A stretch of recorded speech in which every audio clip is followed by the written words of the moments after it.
My brothers and sisters, 사랑하는 형제 자매 여러분, 이 연차 대회 동안 살아있는 선지자들이 하나님 아버지와 그분의 아들 예수 그리스도를 증거할 수 있음에 감사드립니다. 그리고 성신의 가르침을 받을 수 있음에 감사드립니다. 예언된 바와 같이 우리는 세습주의라는 암흑이 우리 주위에 짙게 두려워지고 있는 시대에 살고 있습니다. 하나님에 대한 믿음이 폭넓게 논의되고 심지어 정치적, 사회적, 종교적 명분으로 공격을 받기도 합니다. 무신론, 즉 하나님이 존재하지 않는다는 주의는 전 세계에 빠르게 확산되고 있습니다. 이런 상황에서도 회복된 예수 그리스도 교회의 회원으로서 우리는 영원하신 하나님 아버지와 그의 아들 예수 그리스도와 성신을 믿는다고 선포합니다. 하나님을 믿는 신앙이 왜 그토록 중요한지 의문을 품는 이들이 있습니다. 왜 구세주께서는 영생은 곧 유일하신 참 하나님과 그가 보내신 자 예수 그리스도를 아는 것이라고 말씀하셨을까요? 하나님이 없다면 인생은 무덤에서 끝나며 우리의 필멸의 경험은 아무런 의미도 없습니다. 성장과 발전은 일시적이고 성취는 무가치하며 도전도 무의미할 것입니다. 궁극적인 옳고 그름도 없고 같은 하나님의 자녀로서 서로를 돌볼 도덕적 책임도 없을 것입니다. 실로 하나님이 없다면 필멸의 생활도 영생도 없을 것입니다. 만약 여러분 또는 여러분이 사랑하는 누군가가 인생의 목적 또는 우리의 삶 속에서 하나님의 존재를 더 깊이 확신하고자 노력한다면 저는 친구로서 하나님이 살아계시다는 간증을 드립니다. some may ask, 어떻게 하면 그것을 직접 알 수 있느냐고 묻는 사람들도 있을 것입니다. 우리는 고대와 살아있는 선지자들의 간증을 믿고 또 하나님의 영을 통해 그러한 선지자들의 간증이 참되다는 것을 느낌으로써 그분이 살아계심을 알고 있습니다. 거룩한 경전에 기록된 선지자들의 간증을 통해 우리는 하나님이 사람 곧 남자와 여자를 창조하시되 자기의 형상대로 자기의 모양대로 그들을 창조하셨다는 것을 알고 있습니다. 우리가 하나님처럼 생겼다는 사실을 알고 놀라는 사람도 있을 것입니다. 한 저명한 종교학자는 하나님을 인간의 모습으로 형성하는 것은 우상숭배이며 불경한 일이라고 가르치기까지 했습니다. 그러나 하나님께서는 우리의 형상에 따라 우리의 모양대로 우리가 사람을 만들자고 친히 말씀하셨습니다. 이 성구에 나와 있는 우리의와 우리가라는 단어는 또한 하나님 아버지와 그분의 아들의 관계를 가르쳐 줍니다. 하나님은 계속해서 나의 독생자로 말미암아 내가 이것들을 창조하였나니 라고 설명하셨습니다. 아버지와 아들은 항상 그러하듯 그분들은 각각 서로 독립된 개체입니다. 이것은 히브리어로 하나님의 이름인 엘로힘이 단수 의미가 아니라 복수 의미가 된다는 한 가지 이유라고 할 수 있습니다. 신약 전서에 보면 하나님과 그의 아들 예수 그리스도는 육신을 가지고 있음을 알 수 있습니다. 신약에 나오는 제자 스데반이 기록했듯이 그분들은 같은 시간, 같은 장소에 서 계십니다. 보라, 하늘이 열리고 인자가 하나님 우편에 서신 것을 보노라. 우리는 또한 아버지와 아들이 음성을 갖고 계시다는 사실을 알고 있습니다. 창세기와 모세스에 기록되어 있듯이 아담과 이브는 그날 바람이 불 때 동산에 거닐며 여호와의 하나님 말씀을 들었습니다. 우리는 아버지와 아들이 얼굴을 갖고 계시고 그분들이 서 계시며 대화도 하신다는 사실을 알고 있습니다. 선지자 에녹은 내가 주를 보았는데 그가 내 앞에 서 계셨으며 마치 사람이 얼굴을 마주하여 서로 대화하듯 나와 말씀하셨다고 말했습니다. 우리는 아버지와 아들이 우리와 같은 모양의 몸을 갖고 계시다는 사실을 알고 있습니다. 몰몬경에 나오는 이드스에는 이렇게 기록되어 있습니다. 야렛 형제의 눈에서 휘장이 그치고 저가 주의 손가락에 살과 피를 가진 사람 손가락 같으라.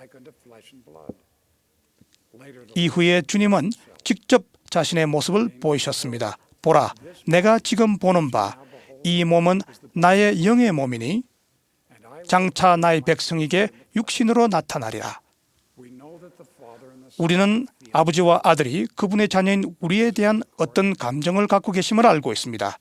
모세는 이렇게 기록했습니다. 그리고 이렇게 되었나니 하늘의 하나님이 나머지 백성을 보시고 울었더라.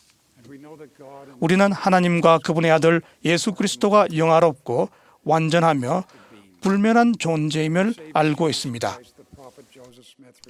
선지자 조셉 스미스는 구주 예수 그리스도에 대해 이렇게 말했습니다. 그의 눈은 불꽃 같고 그의 머리털은 깨끗한 눈같이 희고 그의 얼굴은 해보다 더 밝게 빛나고 그의 음성은 큰 물의 경류 소리 같으니라. 우리 시대의 조셉 스미스의 간증보다 더 귀중한 증거는 없습니다. 예수 그리스도의 재림 전에 지상에 복음이 있어야 할 마지막 시대에 그는 고대의 그리스도 교회를 회복하도록 선택된 선지자였습니다. 각 시대마다 하나님의 사업을 시작한 모든 선지자와 마찬가지로 조셉은 세상이 구주의 재림을 준비하도록 매우 분명하고 강력한 선지자적 경험을 했습니다. 14살 소년이었던 그는 어느 교회에 가입해야 하는지를 알기 원했습니다. 그 문제에 대해 깊이 생각한 후 조셉은 성경에서 다음과 같은 말씀을 읽었습니다. 너희 중에 누구든지 지혜가 부족하거든 모든 사람에게 후히 주시는 하나님께 구하라. 그리하면 주시리라.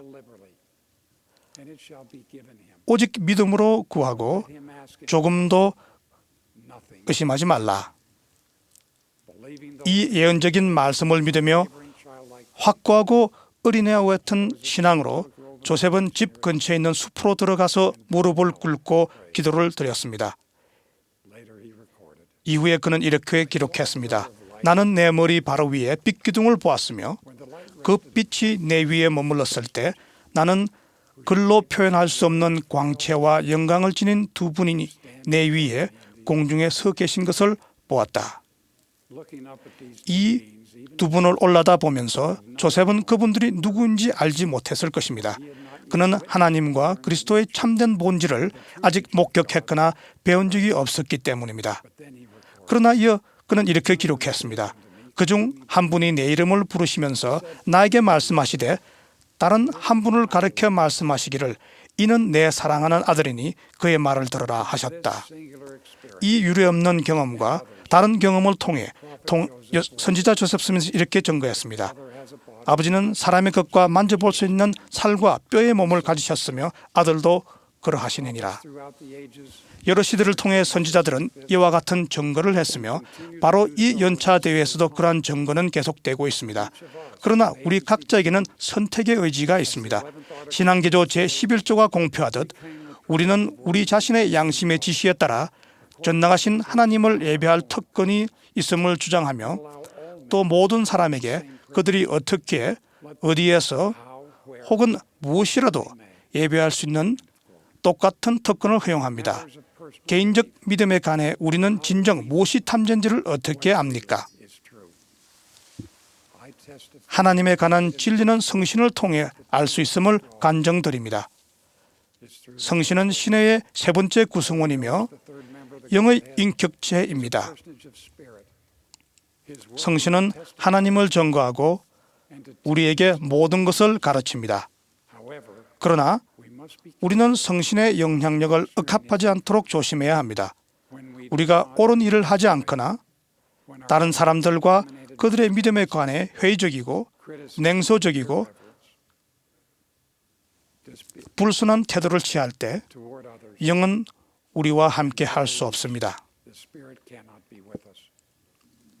우리는 선지자들이 육에 속한 사람이라고 묘사한 그 방식에 따라 행동하게 됩니다. 육에 속한 사람은 하나님의 성령의 일들을 받지 아니하나니 이는 그것들이 그에게는 어리석게 보이며 또 그는 그것들을 알 수도 없나니 그러한 일은 영적으로 분별되기 때문이라.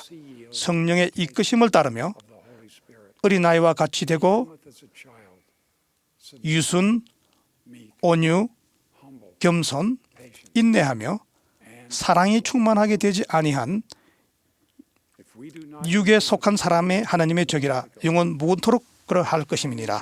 우리가 성신의 부드러운 영향을 따르지 않는다면 우리는 몰몬경에 나오는 적 그리스도인 고리오와 같이 될 위험에 처합니다. 고리오는 하나님을 믿지 않았을 뿐만 아니라 구주와 속죄, 예언의 영을 조롱하고 하나님과 그리스도는 존재하지 않는다는 거짓 가르침을 전했습니다. 고리오는 단지 하나님을 거부하는 것에 만족하지 않고 자신이 원하는 방식으로 살았습니다. 그는 믿는 자들을 조롱하고 선지자 엘마에게 하나님의 존재와 권능을 표적으로 보여 자신을 납득시켜 보라고 요구했습니다. 엘마의 응답은 그때와 마찬가지로 오늘날에도 중대한 의미가 있습니다. 내가 표적을 충분히 가졌거늘 내가 내 하나님을 시험하려느냐? 내게 이 모든 내 형제들과 또한 모든 거룩한 선지자들의 증거가 있거늘 내가 말하기를 내게 표적을 보이라 하려느냐? 경진이 내 앞에 놓여 있고 또한 만물이 하나님이 계심을 나타내나니 참으로 지구와 그 위에 있는 모든 것과 또한 그것의 움직임과 또한 규칙적인 형태로 움직이는 모든 행성도 지구하신 창조주가 계심을 증거하느니라. 결국 고리오는 표적을 받았습니다. 벙어리가 된 것입니다. 이에 고리오가 그 손을 내밀어 써서 이르되 하나님의 권능이 아니고는 아무것도 이 일을 내게 임하게 할 수 없다는 것을 아노라. 또한 나는 하나님이 계시다는 것을 항상 알고 있었느니라. 형제자매 여러분, 여러분은 이미 영혼 깊은 곳에서 하나님이 살아계시다는 사실을 알고 있을지도 모릅니다. 여러분은 아직 그분에 관해 모든 것을 알지 못하며 그분의 모든 방법을 이해하지 못할 수도 있습니다. 그러나 믿음의 빛은 여러분 안에 있으며 하나님의 영으로 깨어나 강렬하게 타오르기를 기다리고 있습니다. 그러므로 와서 선지자들의 간증을 믿으십시오. 하나님과 그리스도에 관해 배우십시오. 고대와 현대의 선지자들은 그렇게 하는 방법을 분명히 가르칩니다. 하나님이 살아계심을 알고자 하는 소망을 부지런히 키우십시오. 이러한 소망은 우리에게 하늘의 것들을 깊이 생각하도록 하여 주변에서 하나님을 증거하는 모든 것들이 우리 마음속에 와닿도록 합니다. 마음이 부드러워진 우리는 경전을 연구하고 겸손하게 그 안에서 배우라는 구주의 명에 귀를 기울일 준비가 됩니다. 그러면 우리는 구주이신 예수 그리스도의 이름으로 하나님 아버지께 우리가 배운 것들이 참된지를 진정으로 여쭈볼 준비가 됩니다. 대부분 우리는 선지자들처럼 하나님을 보게 되지는 않을 것이나 고요하고 작은 영의 속삭임, 즉 성신이 우리의 마음에 가져다 주는 생각과 느낌을 통해 그분이 살아계시다는 거부할 수 없는 지식을 얻게 됩니다. 지식을 얻는 것이야말로 이 세상에 있는 모든 하나님의 자녀가 궁극적으로 추구하는 일입니다. 만일 여러분이 하나님을 믿었던 기억이 없거나 믿기를 중단했거나 믿기는 하지만 진정한 확신이 없다면 지금 하나님에 대한 간증을 추구하라고 권해드립니다. 조롱을 두려워하지 마십시오. 하나님을 알고 그분의 영을 동반하여 얻는 힘과 평안은 여러분의 노력을 영원히 가치 있게 만들어 줄 것입니다.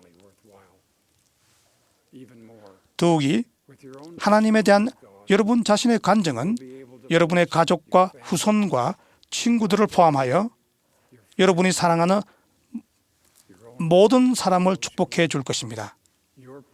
하나님에 대한 여러분의 개인적인 지식은 여러분이 줄 수 있는 최고의 선물일 뿐만 아니라 여러분이 누릴 수 있는 가장 큰 기쁨을 가져다 줄 것입니다. 사랑이 많으신 하나님 아버지의 독생자 예수 그리스도의 특별한 증인으로서 저는 하나님께서 살아계시다는 것을 간증드립니다. 저는 그분이 살아계시다는 것을 알고 있습니다. 여러분과 여러분이 사랑하는 이들이 온전히 겸손하고 진심 어린 마음으로 부지런히 그분을 찾는 여러분 또한 알게 되리라는 것을 약속드립니다. 여러분의 증거가 올 것입니다. 하나님을 아는 축복은 영원히 여러분과 여러분의 가족의 것이 될 것입니다. 예수 그리스도 이름으로 말씀드립니다. 아멘.